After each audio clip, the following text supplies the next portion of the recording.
Hey guys, this is Kamila, the founder of Heart Behind Hustle. I want to take you behind the scenes today as to why I've decided to move away from being just a personal brand and focusing on a name brand. So if you've been following me for a little while, you know that as Kamila, I have been producing courses and doing coaching, things like that for about 3.5 years. And just recently, I've decided to move and focus primarily on my Heart Behind Hustle brand.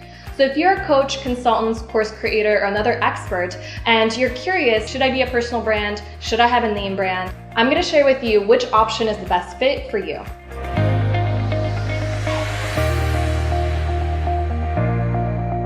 So my clients actually often ask me when they're starting a business or they're rebranding, should they be using their personal brand or should they be creating some kind of a name for their company? I've been on both sides of the equation. So I've been a personal brand for about 3.5 years as a coach, but even before this, I actually had a photography business also under my personal brand. And now I have Heart Behind Hustle, which is totally not even, I'm still the face, but it's totally different. So I definitely have two ways to look at this. So I wanted to share some insight with you that will hopefully help in making your decision. When it comes to being a personal brand, the reason why I decided to be a personal brand is because I knew that I had so many ideas and I wasn't sure, what if I change my mind? What if I decide to do, focus on marketing or list building or Facebook ads or whatever? I really wanted to make sure that I'm not siloed in under a name brand. I wanted to make sure that I can have that freedom and of expression, and just if I decide to go in a different direction, I can, because it's still me.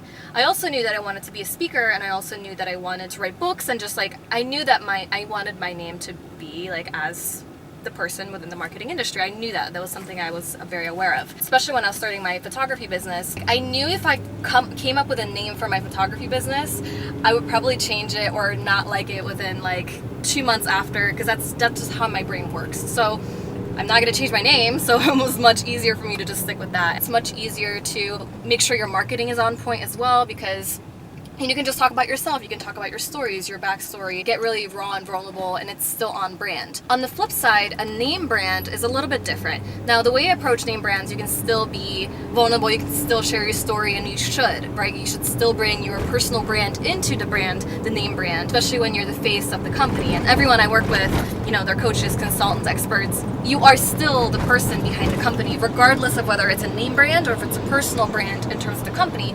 But the reason I decided to move into being Heart Behind Hustle focused is because I knew that I wanted to have more scalability.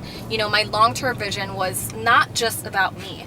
It was starting to be more about the movement, the mission that we actually had, and me just being me, it wasn't enough for this movement, for this mission. So I knew that I wanted other people to be brought on. Just the way I wanted to scale, I wanted to potentially have a conference and associate coaches, and just the way that everything was growing, it was just making sense. I'm not abandoning my personal brand. I'm using both for speaking engagements, for my books that I'm writing. People need to know that it's I can't put my company name written by Heart Behind Hustle, doesn't make any sense, right? So I'm still keeping both in mind, but it's just really important to be aware of what's important to you. Do you want to be on the forefront of your business forever? Do you eventually want to sell your business, or do you want to make it more of a legacy where if you end up having kids, or if you do already have kids, you want those kids to eventually take over the business? You can't really do that. It's much harder if it's your name that's attached to the company. So just some things to keep in mind. You can totally go back and forth if you want to. Ideally you wouldn't do it too much. It's okay to, like I did, start with a personal brand and then end up with a brand name, and it's really up to you. Try to be consistent as much as possible and just think through this. And if you need any support, join my free Facebook community and ask your questions in there. It's Heart Behind Hustle Tribe, so just look for that on Facebook. That's that. Hopefully it's helpful. Whether you decide to be a personal brand or a name brand, you still need to make sure that you put most of yourself or all of yourself into your business, because I truly believe that that's how you're going to build a sustainable company that lasts for years to come.